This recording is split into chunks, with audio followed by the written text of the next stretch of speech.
Hey everybody, it's Bronco from Apex Vaulting. Today, what I wanted to talk about is a perspective that you need to have in the vault, especially the longer that you do it.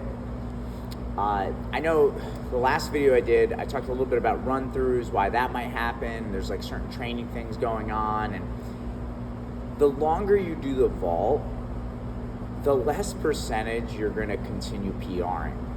I think oftentimes coaches will only work with high school kids, or even if they work at the collegiate level, they get a lot of times athletes that haven't been doing the physical training, they didn't have a standardized pole vault program, and so, initially when you're young in training years, you PR by leaps and bounds. You'll get that beginner who's maybe jumping 8, 9, 10 feet, and they'll go 10, 11, 12 that first year. They'll PR a foot, 2 feet, sometimes even 3.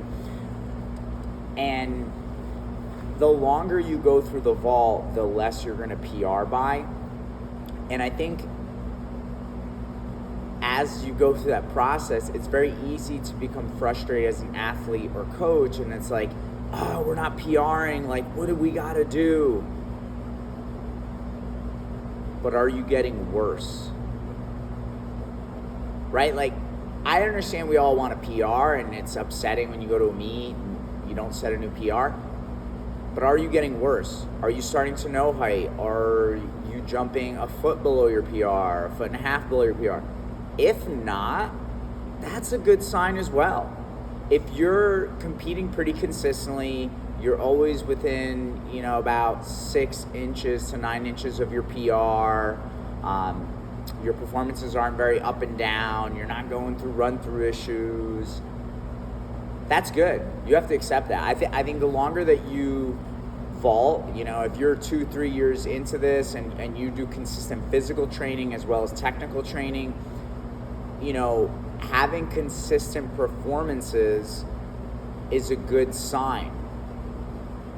And I think one of the worst things that people can do is, even though they might have hit a plateau, right, but they're consistently performing, they will then start to try to recreate their training, do something drastically different, or even like they'll take their foot off the gas pedal, and that's actually going to present a decline. And so sometimes I think from a perspective shift, if you could start to accept that, like, wait, you know what? At least I'm still consistently performing. Let's just say, for argument's sake, my PR is 15 feet.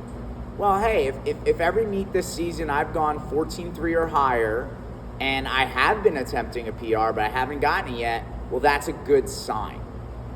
I'm doing well. Instead of like, oh no, what's wrong? Why haven't I PR? You should be like, wow, this is great. And then you can start to look at, I think, little pockets. Like, is there a drill that I've been avoiding that could help me a little bit? Can I increase a little bit training here or there? Something that I'm lacking in. Maybe there's something that I've been ignoring that I can add in that won't lead to overtraining.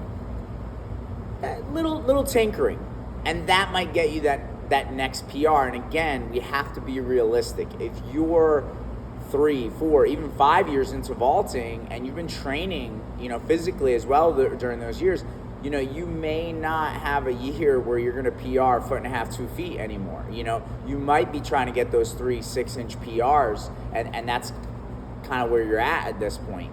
Unless there's some like huge transformation. Like, obviously, if all you've been doing is vaulting, you've never lifted weights, you've never done a sprinting program, you've never done plyometrics, sure, you could add those in, you might experience a big bump.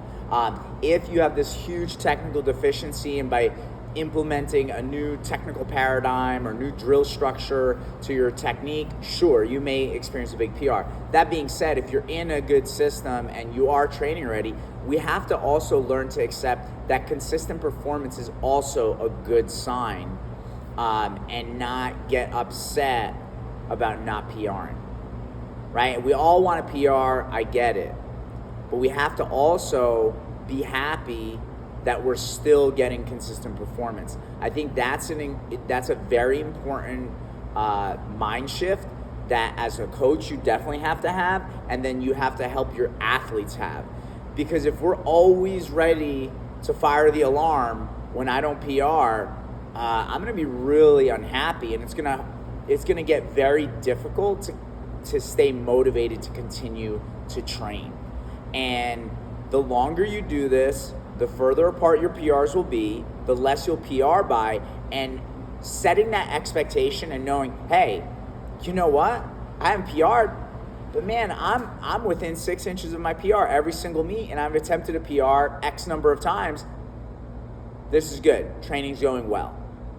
That's an important mind shift that can help keep your athletes motivated, help keep you motivated as a coach, and avoid us from making some emotional decisions about training or jumping that actually could lead to worse results. Like, hey, if you're not happy because you haven't PR'd, you'll be really unhappy if you start running through and jumping 2-3 feet below your PR, which I've definitely seen that happen over the years.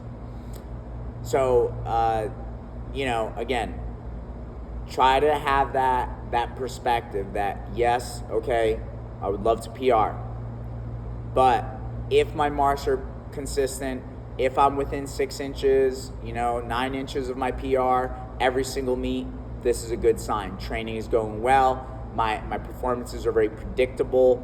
These are all good signs. Now we could probably make a better decision on what we can add or subtract in training or drills to help us get that eventual PR that we are looking for. All right? Have a good week, everybody. See you.